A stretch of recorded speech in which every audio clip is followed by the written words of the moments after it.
morning, everybody. How we doing? Today's the start of a new day. It is 7 a.m., 7:08 on, what's today? Thursday. And I just left a 6 a.m. Brazilian Jiu-Jitsu class with my trainer. We do one-on-one training, and every Tuesday, Thursdays without fail. Everyone knows exercise is good for you, but something like that, where it's 30 minutes of hard cardio and 30 minutes of rolling, it is exhausting and pushing you to the limit of what your body's capable of. And you can't do that every training session. A lot of times it's just technical stuff, drilling, but every 2 weeks or so, sometimes more, we just do really hard cardio and really hard rolling. And when you leave something like that, no matter what you do for work or the rest of your day, the rest of it seems pretty, I'm not gonna say easy, but you definitely get a perspective that at least I'm not physically on the brink of passing out or death.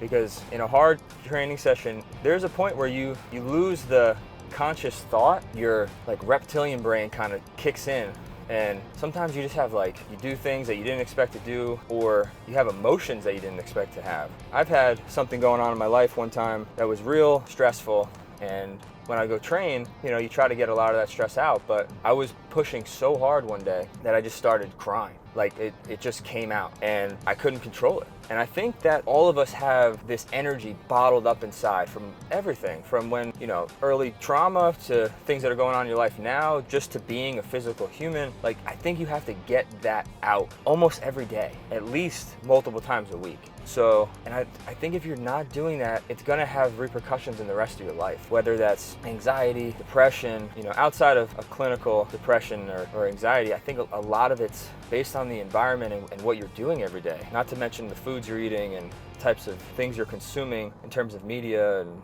books and podcasts and radio and all that stuff. But I can't push myself to the limit all the time. I feel like if I'm working out by myself, which I do a lot, I probably give it every bit of 70, sometimes 80%. Sometimes I'll push it, but you really need a trainer, at least I do, to really get you to the next level, or a training partner. With a training partner, I find that you're competing how much weight you can move, how long you go for, all of these things that you're not really competing against yourself. And some people have the discipline to do it, but I think I'm a huge believer in discipline. But I'm also a believer in we only have so much capacity to push ourselves, and if you use it up in something else, sometimes it's used up for the day. So you got to make things easier, whether that's just setting your alarm and putting it away from your bed, so you have to get out of bed to go shut it off, and just giving you that one little thing to be like, I shouldn't get back into bed. Because when I come to these sessions, they're at 6 a.m., but my house is every bit of 30 minutes away. So, and there's closer gyms to my house, but I just love my trainer. He's awesome. I'm up at 4:55, so I can make some coffee, let my dog out, feed my dog. And if I'm not in bed by 9:30, 10 o'clock, it's hard to get up. It's hard to get up regardless, but you kind of have to make it a little easier for yourself by putting that alarm clock across the room, or just making it non-negotiable, where if you have a trainer, you're paying for it,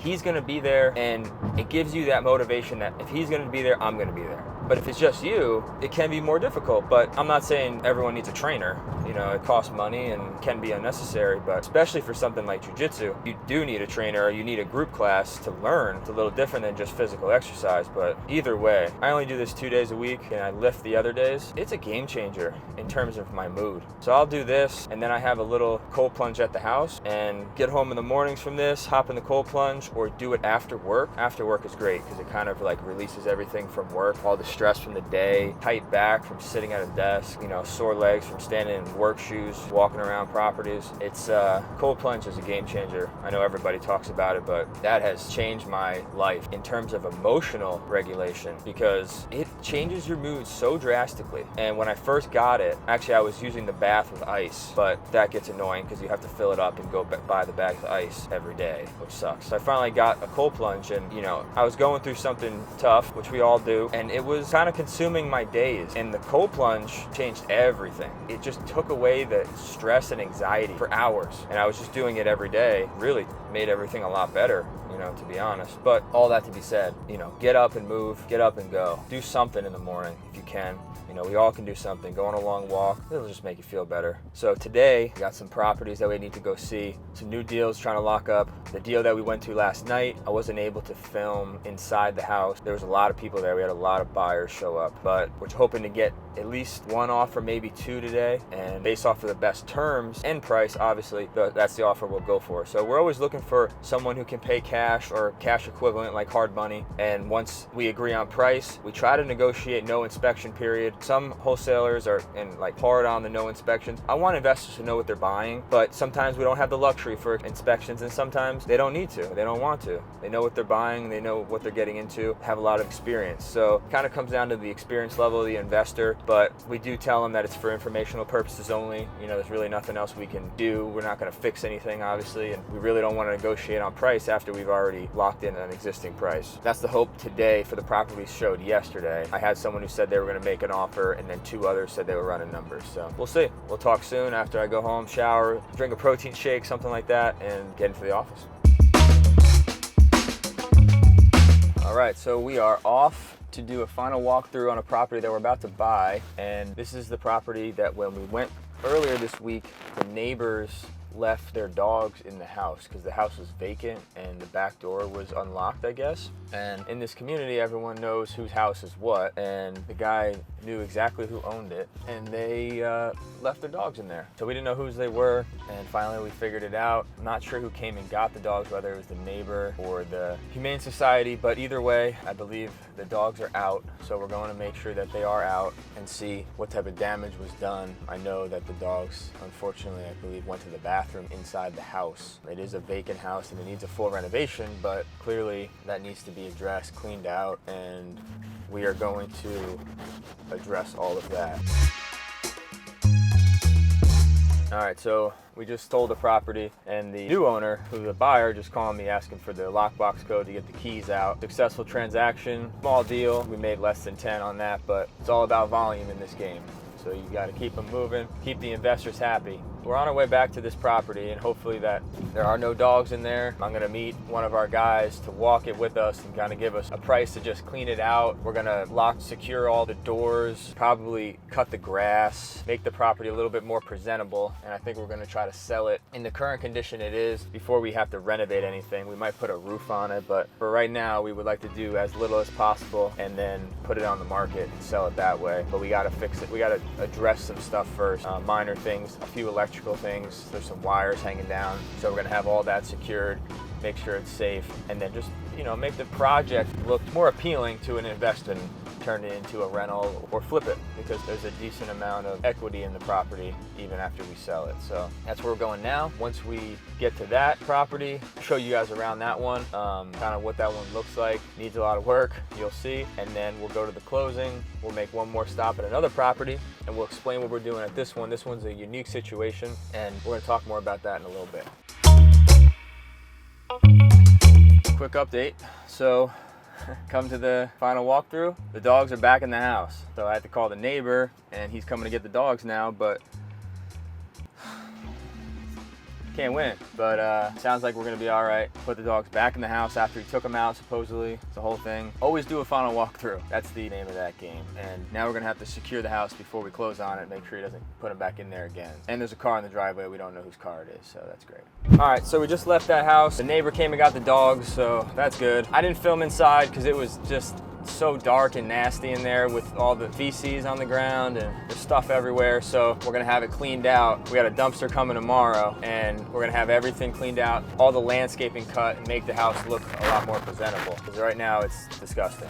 Once we do that, then we will be able to reassess and decide if we're gonna sell it as is for a small profit, or are we gonna actually renovate the property fully and see how much we can get for it if we do that. But we want to sell it as is, kind of the idea. But the property property we're going to right now, it's an interesting one because basically what we're doing is we're gonna do a partnership with the owner. And basically we've agreed to a certain price that she will get from the proceeds of the sale. But because of the amount that she owes on the property isn't really worth that, but it will be if we do the necessary renovations to fix it up. There's foundation work that needs to be done, there's AC work that needs to be done, and then just minor cosmetic stuff. So basically what we're gonna do is see if we can make the numbers work where we fix it up, we don't buy it, we just have a partnership with her, so there's really no upfront cost for us. So we don't have to buy the property for a certain amount and then put more money into renovate. We basically just take over the property with her existing mortgage in place, and then we will put about hopefully $30,000 or less into the property and then sell it, and whatever we make, we'll get our $30,000 back, and then anything above that is our profit to keep. She keeps everything below the number that we agreed upon. And it's a good way for her to make something on the property, because if we didn't go this route, she wouldn't be able to sell it for the amount that she owed. She's kind of upside down with her equity. As long as the numbers make sense, we're gonna hopefully do this, fix the things, and then be able to sell it. And we make a few dollars, and she makes some money because she gets to pay off her debt as well. So that's really the structure of this one. We don't do that often, but when a seller needs help and we feel like we can make something on the deal, then we'll offer it. It does get a little complicated because you're fixing up a house that you don't own, but as long as you have the right agreements in place, it should protect you. If the property didn't sell or anything like that, eventually you would get it back. In real estate, everything's a risk, everything's an investment of some sort. You have to risk your money in order to get a return on it. It feels like a pretty safe thing, and it's not a crazy amount to invest in a good area. So that's our thought process. If the numbers come back higher, because we're meeting some contractors there today, if the numbers come back higher, then it might not work, and then we might have to come up with plan B, which we're not really sure what that would be yet. Maybe try to just list it on the market with her, and she might have to take less. Hopefully she doesn't have to come out of pocket with anything. But in this scenario, she'd actually be making money. That's the goal, that's the hope. She's on board, she wants to do this, and we'll see. All right, so trying to drive to this next property, but this damn train is moving so slow, and it is so far. I don't know how far you can see that, but it just keeps coming.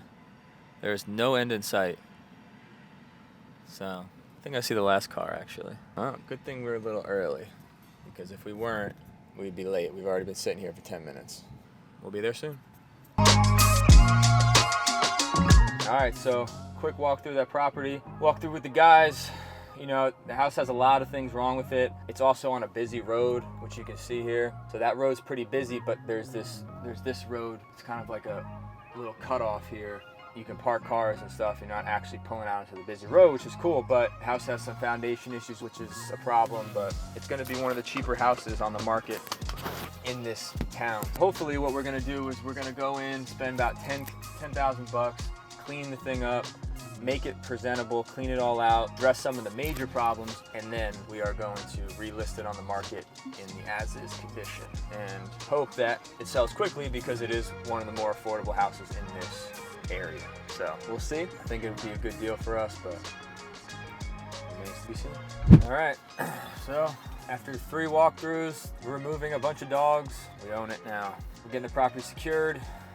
Contractor was over there locking the doors up, and now we have a dumpster coming tomorrow. We're gonna clean it out, and that's it. It's Friday. Going to see 2 properties tomorrow close by the house, and maybe we'll go to jiu-jitsu.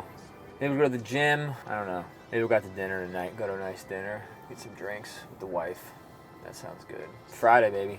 It's a good day, good week. Some ups and downs, some highs and lows, but we made the best of it. We sold some properties. We're working on selling another one, hopefully next week. Another flip and a couple wholesale transactions. We're moving. Hey, with the rates being high and insurance being high, there's no excuse. Yeah, you're not gonna make as much. Yeah, they're gonna be a little harder. And sure, you're not gonna do as many deals, but can you still make money in this market? Hell yeah. Hell yeah. There's no excuse. You gotta get out there, you gotta hustle. So if you're not hustling, you're not getting out, going to see properties, marketing, don't stop marketing, and don't stop making calls. That's the name of this game. You gotta hustle. One day, someday, maybe we can slow down the hustle, own enough rental properties where I don't have to work. That's not today, baby. Keep grinding, keep turning $1 into $2. That's the whole name of this real estate thing. And yeah, let me know what you think. Is it everything that you ever expected it to be? Probably not. It's fun. You never know what you're going to walk into. You never know what you're going to see. All the lessons, all the hard, ridiculous situations that come up, the stressful ones. But it's all worth it in the end. This is playing the game of money and business, really. But either way, happy Friday. Peace.